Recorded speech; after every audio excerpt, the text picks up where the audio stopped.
The dusty wind of the small frontier town carried whispers as a thin woman stumbled into the marketplace. Her clothes were torn, her hands cracked, and her eyes hollow from hunger. Clara had lost everything, her husband to sickness, her small farm to debt collectors, and her dignity to endless rejection. She approached one shop after another, begging for work, any work at all. But no one would take her in, not with her ragged appearance and trembling voice. Some turned their heads in pity, others in disgust. As the sun dipped low, Clara fell to her knees outside the blacksmith's shop, whispering through tears, "I'll do anything, just give me a chance." The townsfolk walked past, pretending not to see. But someone else did see. From across the street, a tall man stood quietly, his broad hat shadowing his face. His coat was clean but worn, his presence commanding yet gentle. He was Samuel, a wealthy rancher known for his vast lands, his stern silence, and most of all, the sorrow of losing his wife years ago. His eyes lingered on Clara, not with judgment but with something else, recognition of pain. For Samuel knew what it was to be broken. And perhaps, just perhaps, he knew that broken things could be mended. The next morning, Clara awoke in the churchyard, her stomach aching with hunger. She was ready to move on, though she had nowhere to go. Just then, the sound of horseshoes approached. She looked up to see Samuel dismounting, his tall frame towering over her. "You were asking for work yesterday," he said, his voice low and steady. Clara nodded quickly, expecting another dismissal. Instead, Samuel surprised her. "I don't need another ranch hand," he continued. "What I need is someone, to be a mother to my girls." Clara's breath caught. She thought she had misheard. "Sir, I came only for labor. I have no right." But Samuel shook his head. "I've seen the way people looked at you.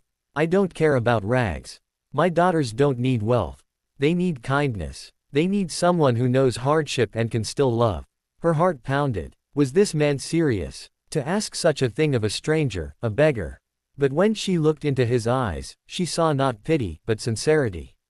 Samuel extended his hand. "Come, meet them. If they don't take to you, then we part ways. But if they do, maybe you've found more than work here." Clara hesitated, her whole world trembling on the edge of change. And then, she took his hand. Samuel's ranch stretched wide across the plains, the fences strong and cattle grazing freely. Yet inside the grand home, the air was quiet, too quiet. Clara soon learned why. Two little girls stood by the doorway, watching her with guarded eyes. The eldest, no more than 10, crossed her arms protectively, while the younger clung shyly to her sister's dress.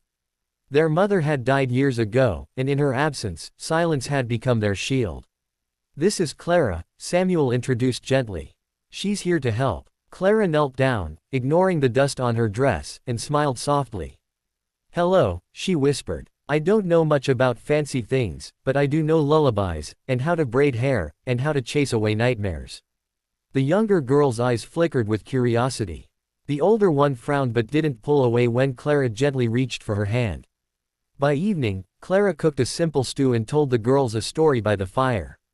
For the first time in years, laughter echoed faintly in the ranch house. Samuel, leaning silently against the doorframe, watched with a mixture of relief and awe. He had taken a risk in bringing her here.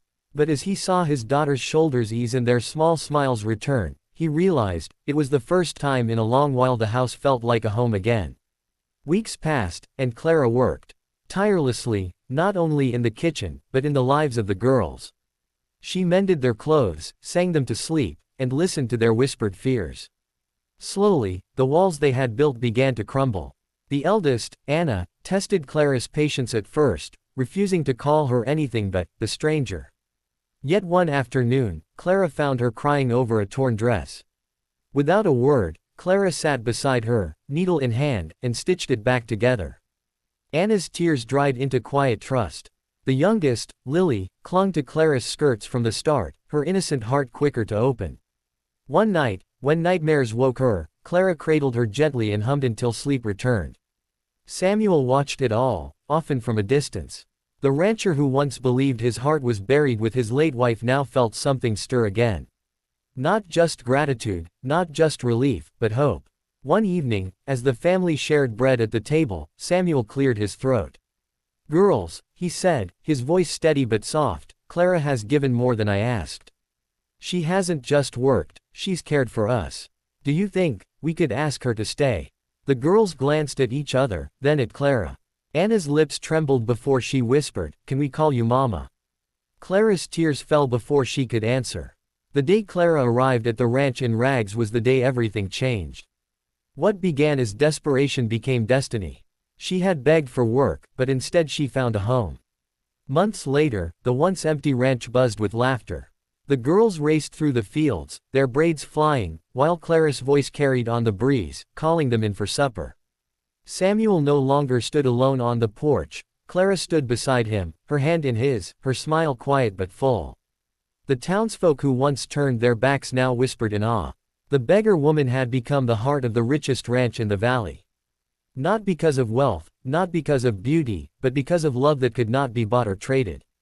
On a Sunday morning, the little family rode into town together. Clara wore a simple but clean dress, the girls clung proudly to her sides, and Samuel's gaze never left her. When asked how it all began, Clara only smiled and said, "I came looking for work. Instead, I found a family." The rancher who had lost his wife gained not only a partner but a mother for his children. The woman who had nothing gave everything. And in the quiet corners of the Old West, people still told their story, the beggar in rags who became the heart of a rancher's home.